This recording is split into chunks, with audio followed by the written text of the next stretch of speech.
Dear students, हम economic environment in India पढ़ रहे हैं। उसके अंदर भी मैंने आपको कुछ टॉपिक करवा दिए हैं। दूसरी बुक का नाम आपका बिजनेस इकोनॉमिक्स है। अब उसको भी थोड़ा थोड़ा समझने का प्रयास करते हैं।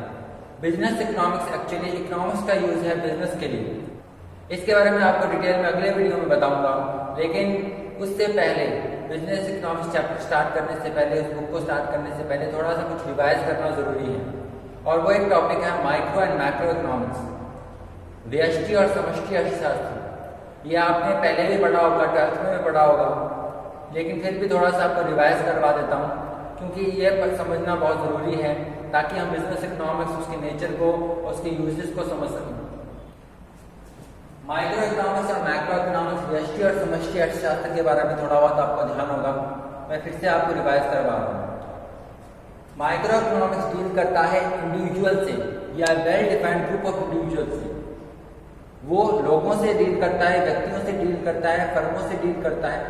तो अलग से जो व्यवसाय हैं, व्यक्तिगत व्यवसाय हैं, जो फर्म्स हैं, छोटी छोटी फर्म्स हैं, छोटी छोटी इकाइयां हैं अर्थव्यवस्था की, उनके साथ जो डील करता है वो होता है माइक्रो इकोनॉमिक्स।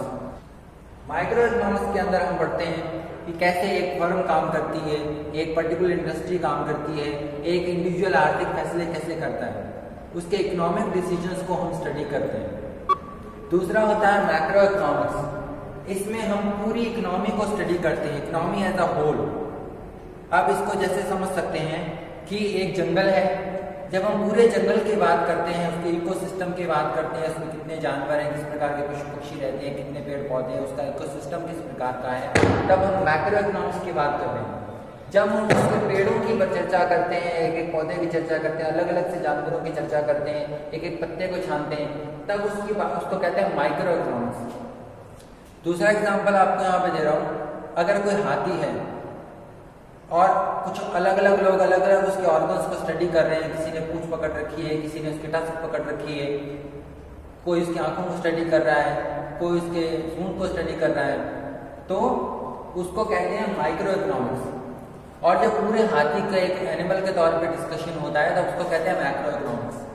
तो पूरी इकोनॉमी यानी पूरी अर्थव्यवस्था के बारे में हम जब देखते हैं तो मैक्रो इकोनॉमिक्स है, और उसके छोटे छोटे पार्ट्स जब देखते हैं तो माइक्रो इकोनॉमिक्स है।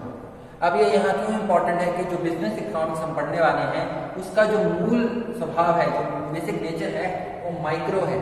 बिजनेस इकोनॉमिक्स में हम एक फर्म के बारे में पढ़ेंगे कि वो फर्म कैसे डिसीजन लेती है, एक इंडिविजुअल कैसे डिसीजन लेता है, फर्म कैसे करती है, इंडस्ट्री कैसे ऑपरेट करती है। तब हम उसका जो नेचर रहेगा वो माइक्रो नेचर रहेगा। और माइक्रो इकोनॉमिक्स की इतनी महत्ता है क्योंकि जो फर्म ऑपरेट कर रही है वो माइक्रो एनवायरनमेंट में ऑपरेट कर रही है। तो 70% तो माइक्रो नेचर रहेगा और 30% उसका मैक्रो नेचर रहेगा। दोनों के समझ होनी जरूरी है। इनमें डिफरेंस का पता होना चाहिए, इनका इंटरडिपेंडेंस का पता होना चाहिए, एक दूसरे पे कैसे निर्भर करते हैं, इनमें अंतर क्या है वो भी हमको पता होना चाहिए। थोड़ा बहुत आपको समझ में आ गया होगा, पहले भी आपने जिन्होंने अच्छे से पढ़ रखा है उनके लिए ज़्यादा समस्या भी नहीं होगी। अब इसके अंदर हम क्या पढ़ते हैं? माइक्रो के अंदर हम इंडिविजुअल्स के बारे में पढ़ते हैं, व्यक्ति विशेष के बारे में पढ़ते हैं, किसी फर्म के बारे में पढ़ते हैं, व्यवसाय के बारे में, एक पर्टिकुलर इंडस्ट्री के बारे में पढ़ते हैं। वो कैसे फैसले लेता है, वो कैसे काम करता है, उसको समझते हैं। इसके अंदर हम क्या चीज़ें पढ़ते हैं? इसके अंदर हम पढ़ते हैं theory of consumption. Theory of consumption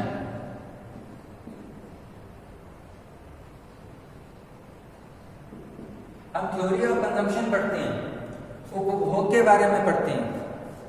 यानी कि हम इसमें देखते हैं कि एक उपभोक्ता कैसे उपभोग करेगा, उसकी डिमांड कैसी होगी। इसके अंदर हम थ्योरी ऑफ कंजम्पशन के अंदर हम लॉ ऑफ डिमांड पढ़ते हैं, इलास्टिसिटी ऑफ डिमांड पढ़ते हैं। तो हम डिमांड एनालिसिस करते हैं। आपने 12th में पढ़ा भी होगा law of demand etcetera etcetera, वो हम दोबारा इसी साल में पढ़ेंगे। बिजनेस इकोनॉमिक्स के अंदर भी हम दोबारा से कुछ वो चैप्टर्स पढ़ेंगे। तो थ्योरी ऑफ कंजम्पशन पढ़ेंगे, उसमें डिमांड एनालिसिस पढ़ेंगे, उसके अलग अलग सेगमेंट्स को समझेंगे। तो माइक्रो इकोनॉमिक्स के अंदर आता है थ्योरी ऑफ कंजम्पशन, फिर आता है थ्योरी ऑफ प्रोडक्शन।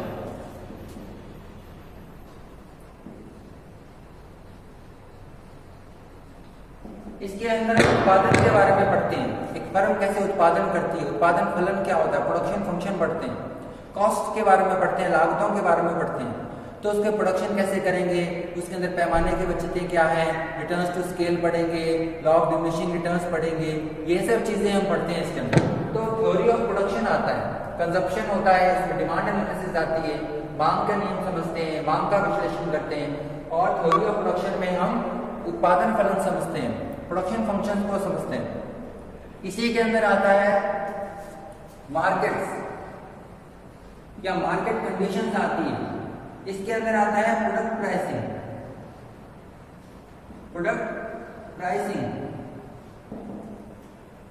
कीमत निर्धारण। तो माइक्रो इकोनॉमिक्स के अंदर हम व्यष्टि अर्थशास्त्र या जिसको सूक्ष्म अर्थशास्त्र कहते हैं उसके अंदर मार्केट को भी समझते हैं। एक फर्म जिस मार्केट के अंदर काम कर रही है उसको थोड़ा उसकी समझ होनी चाहिए, और इसके अंदर हम कीमत निर्धारण करते हैं, प्राइसिंग पॉलिसी पढ़ते हैं, मार्केट्स पढ़ते हैं, प्रोडक्ट प्राइसिंग पढ़ते हैं।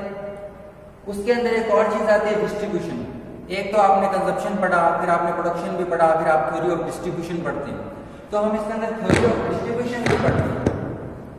डिस्ट्रीब्यूशन के अंदर मार्केट्स जो है एक्चुअली डिस्ट्रीब्यूशन का ही एक हिस्सा है, और डिस्ट्रीब्यूशन के अंदर दो चीजें आती हैं। एक तो जैसे मार्केट के अंदर हमारा प्रोडक्ट डिस्ट्रीब्यूट कर रहे हैं, दूसरा ये कैसे साधनों के बीच में डिस्ट्रीब्यूशन होगा, उसके जो रिवॉर्ड्स होंगे वो कैसे डिस्ट्रीब्यूट होंगे। उसके अंदर हम फैक्टर प्राइसिंग पढ़ते हैं, तो कैसे उत्पादन के साधनों को पुरस्कृत किया जाएगा, उनमें कैसे डिवीजन होगा, वो भी इसके अंदर पढ़ा जाता है। तो फैक्टर प्राइसिंग भी आता है, फैक्टर प्राइसिंग भी आता है इसके अंदर। तो बेसिकली जो माइक्रो इकोनॉमिक्स है उसके अंदर हम पढ़ते हैं theory of consumption, production, theory of markets, pricing policy देखते हैं फर्म की प्राइसिंग पॉलिसी कैसे होगी, कीमत कैसे निर्धारित करेगी, वो उत्पादन कैसे निर्धारित करेगी, कितनी कीमत रखेगी, कितना उत्पादन करेगी। मार्केट्स पढ़ते हैं इसके अंदर हम कि परफेक्ट कंपटीशन है क्या, मोनोपोली है क्या, डुओपोली है क्या। पिछले साल आपने पढ़े भी होंगे, पूर्ण प्रतियोगिता पढ़ा होगा, एकाधिकार पढ़ा होगा, द्विधिकार पढ़ा होगा, वो हम पढ़ते हैं। तो एक चीज होती है फैक्टर प्राइसिंग। फैक्टर प्राइसिंग के अंदर जो उत्पादन के साधन है, लैंड है, लेबर है, एंटरप्रेन्योर है, उनको कैसे पुरस्कृत किया जाता है। लैंड को, लेबर को, कैपिटल को कैसे पुरस्कृत करेंगे, ब्याज है उसके अंदर हम पढ़ेंगे, थ्योरी ऑफ इंटरेस्ट पढ़ते हैं, उसके अंदर प्रॉफिट पढ़ेंगे उसके अंदर। तो ये चीजें हम इसके अंदर पढ़ते हैं थ्योरी ऑफ फैक्टर प्राइसिंग के अंदर। तो माइक्रो इकोनॉमिक्स में हम क्या पढ़ते हैं, डिमांड एनालिसिस पढ़ते हैं, मांग को समझने का प्रयास करते हैं, उत्पादन कैसे करेंगे, उस मांग को पूरा करने के लिए पहले मांग का विश्लेषण करते हैं, फिर मांग को पूरा करने के लिए उत्पादन कैसे करेंगे, फिर उस उत्पादन का वितरण कैसे करेंगे, क्या कीमत रहेगी, और कैसे जो उत्पादन के साधन है उनमें वो जो प्रॉफिट आएगा वो कैसे बटेगा, वो जो अर्निंग आएगी कैसे बटेगी, किसको प्रॉफिट मिलेगा, किसको ब्याज मिलेगा, किसको मजदूरी मिलेगी। ये सब चीजें हम बेसिकली माइक्रो इकोनॉमिक्स के अंदर पढ़ते हैं। एक फर्म कैसे ऑपरेट करती है, एक इंडिविजुअल कैसे आर्थिक फैसले लेता है, उसके आर्थिक व्यवहार को हम समझने का प्रयास करते हैं।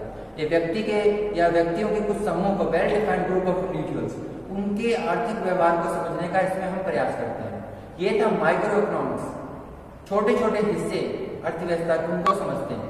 फिर आता है माइक्रो इकोनॉमिक्स। माइक्रो इकोनॉमिक्स के क्या अंदर क्या आता है, theory of employment and output.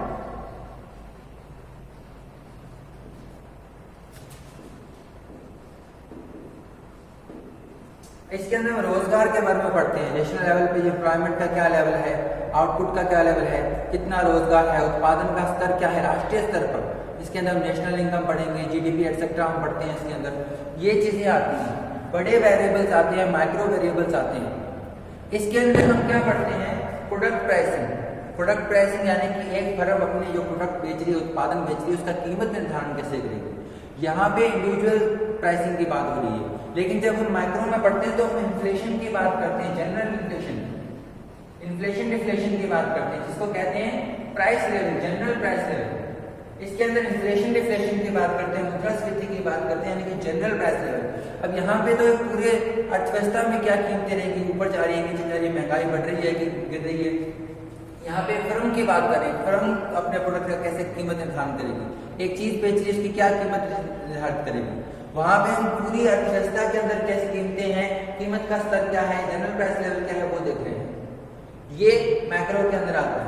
Trade cycles macro के अंदर आते हैं। ये आप नेक्स्ट ईयर ट्रेड साइकिल्स अच्छे से पढ़ेंगे, सेकंड ईयर में बिजनेस साइकिल भी बोलते हैं इसको। तो ये ट्रेड साइकिल्स आते हैं। इसके अंदर एम्प्लॉयमेंट के बारे में आता है जो मैक्रो वेरिएबल्स हैं, एम्प्लॉयमेंट हो गया, आउटपुट हो गया, इन्फ्लेशन हो गया, general price level, theory of trade cycles हो गई। तो राष्ट्रीय स्तर पे जो जो चीज़ें आती हैं उनकी बात हम मैक्रो में करते हैं, और एक फर्म के लिए जो चीज़ें आती हैं वो माइक्रो में करते हैं। ये मैक्रो और माइक्रो का डिफरेंस है, दोनों का समझने का डिफरेंस है, और दोनों ही एक दूसरे पे निर्भर करती हैं। इनका इंटरडिपेंडेंस समझिए, एक दूसरे पे कैसे निर्भर हैं। ये माइक्रो और मैक्रो मिलके ही इकोनॉमिक्स को बनाती है। अर्थशास्त्र दो हिस्सों में बनता है, व्यष्टि और समष्टि में। अब दोनों का ही अपना महत्व है। एक फर्म है या आप एक इंडिविजुअल हैं, कहाँ पे काम करते हैं? पूरे समाज में काम करते हैं। अगर जंगल पे असर पड़ेगा तो उसके अंदर जीव जंतुओं पे इंडिविजुअल असर भी पड़ेगा, और उनकी क्रियाओं का, अलग अलग क्रियाओं का सम्मिलित रूप में पूरे जंगल पे असर पड़ेगा। वैसे ही पूरी इकोनॉमी में जो हो रहा है, जनरल प्राइस लेवल का असर जो है, एक जनरल प्राइस लेवल है, इन्फ्लेशन डिफ्लेशन, उसका असर इस पे पड़ता है, प्रोडक्ट प्राइसिंग पे। एक चीज़ की कीमत निर्धारण पे असर पड़ता है। ये जो एम्प्लॉयमेंट है, आउटपुट है, इसका असर इस कंजप्शन पे, डिमांड पे पड़ता है, प्रोडक्शन पे पड़ता है।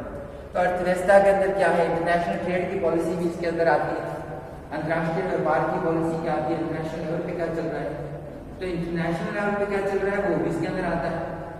अब एक फर्म जो ऑपरेट करती है वो राष्ट्रीय स्तर पे भी कर सकती है, राष्ट्रीय स्तर पे भी कर सकती है। तो इंटरनेशनल लेवल पे, राष्ट्रीय स्तर पे क्या हो रहा है उसका असर राष्ट्रीय स्तर पे पड़ेगा। दुनिया में क्या हो रहा है उसका असर भारत पे, भारत में क्या हो रहा है उसके अंदर जो छोटी छोटी फर्में हैं, आपकी छोटी दुकान है, चाहे आपने बड़ी कंपनी खोल रखी है, चाहे मान लीजिए कोई इंडस्ट्री भी है, जैसे ऑटोमोबाइल इंडस्ट्री है, तो मंदी आती है तो उसका असर ऑटोमोबाइल इंडस्ट्री पे पड़ेगा। और ऑटोमोबाइल इंडस्ट्री के अंदर कोई स्कूटर बना रहा है, कोई कार बना रहा है, ये सब चीज़ें उन पर भी असर पड़ेगा। तो एक इंडिविजुअल पे भी असर पड़ेगा, और एक स्पेयर पार्ट की दुकान है, छोटी स्पेयर पार्ट की दुकान है, उस पर भी असर पड़ेगा, और वो जो करते हैं उस पर असर पड़ेगा। तो माइक्रो वेरिएबल्स का असर माइक्रो पे पड़ता है और माइक्रो का असर मैक्रो पे पड़ता है। बिजनेस इकोनॉमिक्स में हम पहले यही समझेंगे कि माइक्रो वेरिएबल्स क्या हैं, उनको अच्छे से समझेंगे, और मैक्रो का भी उसमें प्रभाव पड़ता है, और वो प्रभाव क्या है वो भी समझने का थोड़ा प्रयास करें। आप देखिएगा कि बेसिकली उसका नेचर क्या है, माइक्रो नेचर है बिजनेस इकोनॉमिक्स का। तो उसके अंदर जो चैप्टर आएंगे वो इससे जुड़े आएंगे, थ्योरी ऑफ कंजम्पशन आएंगे। तो पहले हम डिमांड एनालिसिस पढ़ेंगे, मांग का नियम पढ़ेंगे, मांग का विश्लेषण पढ़ेंगे, उसमें हम उपयोगिता के बारे में पढ़ेंगे, इंडिफरेंस कर्व के बारे में पढ़ेंगे, ये सब चीज़ें उसके अंदर पढ़ेंगे। थ्योरी ऑफ प्रोडक्शन है तो हम उत्पादन के बारे में पढ़ेंगे, हम लागतों के बारे में पढ़ेंगे। फिर उसके बाद तीसरी यूनिट इसके अंदर है, उसके अंदर मार्केट्स के बारे में पढ़ेंगे। उसके अंदर हम ये भी पढ़ेंगे कि मोनोपोली क्या होती है, परफेक्ट कॉम्पिटिशन क्या होता है, पूर्ण प्रतियोगिता, जो बाजार के अलग अलग लेवल्स हैं, जैसे पूर्ण प्रतियोगिता हो गई, एकाधिकार हो गया, वो सब चीज़ें हम पढ़ेंगे उसके अंदर। फिर उसके बाद हम आते हैं डिस्ट्रीब्यूशन पे। फिर उसके अंदर हम आगे चल के पढ़ेंगे कि फैक्टर प्राइसिंग कैसे होती है, उत्पादन के जो साधन हैं उनको कैसे पुरस्कृत किया जाता है या उनकी कीमत कैसे तय होती है।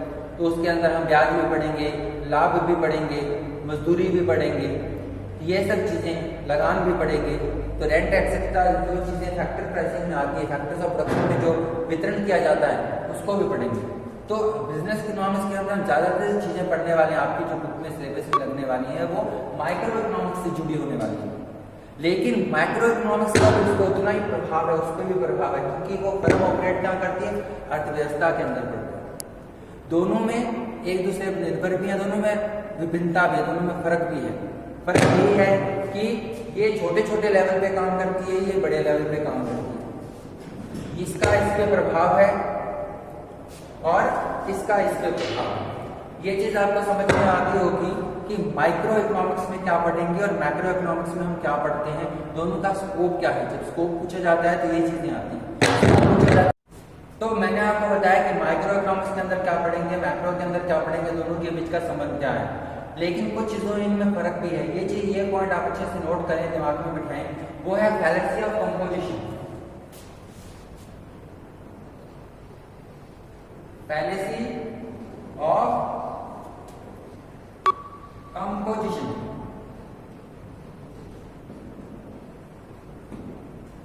फैलेसी ऑफ कंपोजिशन यानी कि जो छोटे लेवल पे सही है वो बड़े लेवल पे सही नहीं हो सकता, जो बड़े लेवल पे सही है छोटे के लेवल के लिए सही नहीं हो सकता। अब इसका मैं आपको समझाने का प्रयास करता हूं कि एक समस्या मैक्रो में आती है, वो एग्रीगेट्स की समस्या आती है। कि सबका टोटल कर लिया जाता है, सबकी एक एवरेज निकाल के बड़े लेवल पे आपको रिजल्ट बता दिया जाता है, लेकिन वो जरूरी नहीं छोटे लेवल पे अप्लाई हो। और कई बार क्या है, छोटे छोटे पार्ट्स के लिए जो सही है वो बड़े पार्ट्स के लिए सही हो जरूरी नहीं। इसका एक उदाहरण अवश्य याद रखिएगा, पैराडॉक्स ऑफ थ्रिफ्ट लिख लीजिएगा, उसको मैं समझाने का प्रयास करता हूँ। उसके अंदर क्या होता है कि एक व्यक्ति अगर बचत करता है, एक व्यक्ति अगर बचत करता है तो उसके लिए बहुत अच्छा है। अगर कोई व्यक्ति बचाता है, पैसे बचाता है तो उसके लिए अच्छा है, भविष्य में उसके काम आएगा, उसकी संपत्ति में वृद्धि होगी, ये बात आप सब जानते हैं। लेकिन अर्थशास्त्र में धारणा है कि अगर एक व्यक्ति बचाता है तो बहुत अच्छी बात है, लेकिन सभी अगर बचाएंगे, सभी सेव करते हैं तो अच्छी बात नहीं है, उससे अर्थव्यवस्था का नुकसान हो जाएगा। अगर एक व्यक्ति बचाएगा, पैसे सेव करेगा तो उसकी आय में वृद्धि होगी, वो रईस बनेगा। लेकिन अगर सभी बचाने लग जाएं तो वो भी गरीब हो जाएंगे। उसका कारण है कि एक का एक्सपेंडिचर, एक का कंजप्शन, एक का उपभोग, दूसरे की आय है। अगर सभी बचाने लग जाएंगे तो कोई खर्चा नहीं करेगा, अगर कोई खर्चा नहीं करेगा तो प्रभावी मांग नहीं होगी, इफेक्टिव डिमांड नहीं होगी, मांग नहीं होगी तो उत्पादन नहीं होगा, उत्पादन नहीं होगा तो बेरोजगारी हो जाएगी। तो अगर सभी बचाने लग जाएंगे तो गलत बात है। अगर एक व्यक्ति बचाता है तो अच्छा है, लेकिन सभी बचत करेंगे, सभी पैसे बचाने लग जाएंगे तो कोई खर्चा नहीं करेगा, उपभोग नहीं होगा, उपभोग नहीं होगा तो उत्पादन नहीं होगा, उत्पादन नहीं होगा तो रोजगार नहीं होगा और अर्थव्यवस्था ठप पड़ जाएगी। इसलिए खर्चा करना चाहिए। तो एक व्यक्ति के लिए जो बात सही है बचत करनी, तो वो समाज के लिए, अर्थव्यवस्था के लिए सही नहीं। एक व्यक्ति बचत करे तो अच्छी बात, सब बचत करें तो नुकसान। ये है फैलेसी ऑफ कंपोजिशन कि जो मैक्रो पे सही हो सकता है वो माइक्रो पे नहीं सही हो सकता, और इसीलिए अलग अलग इनको पढ़ना पड़ता है।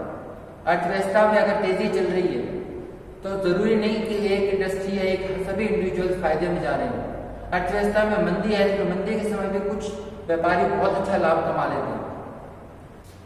तो मैक्रो पे जो हो रहा है वो माइक्रो लेवल पे हो जरूरी नहीं, माइक्रो लेवल पे जो हो रहा हो मैक्रो पे हो जरूरी नहीं। दोनों में कनेक्शन है, संबंध है, ये जरूर सही बात है, लेकिन उसमें भी एक डिफरेंस है, दोनों में एक अंतर भी है। वो इंडिविजुअल्स के लिए अप्लाई करता है, वो पूरी इकोनॉमी के लिए अप्लाई करता है। वहाँ पे एक एवरेज ली जाती है, एग्रीगेट्स लिए जाते हैं। यहाँ पे अलग अलग हम देखते हैं चीज़ों को, इसके अंदर कुछ अलग चीज़ें पढ़ते हैं, उसके अंदर कुछ अलग चीज़ें पढ़ते हैं। हालांकि दोनों एक दूसरे पर निर्भर करते हैं, लेकिन दोनों का स्कोप अलग है। ये था माइक्रो इकोनॉमिक्स और माइक्रो। अब इसके बारे में कोई भी क्वेश्चन हो तो आप मुझसे पूछ सकते हैं। आज आपने मैक्रो और माइक्रो समझा, ये बेसिक मैंने आपको आइडिया इसलिए दिया ताकि बिजनेस इकोनॉमिक्स अगले वीडियो में हम स्टार्ट करेंगे तो आपको आइडिया होना चाहिए कि उसके अंदर हम क्या पढ़ने वाले हैं और माइक्रो में क्या आता है, मैक्रो में क्या आता है, बेसिक उनमें अंतर क्या है। इसके बारे में PDF के माध्यम से भी मैं आपको बता दूंगा। फिर हम बिजनेस इकोनॉमिक्स भी स्टार्ट करेंगे। Thank you.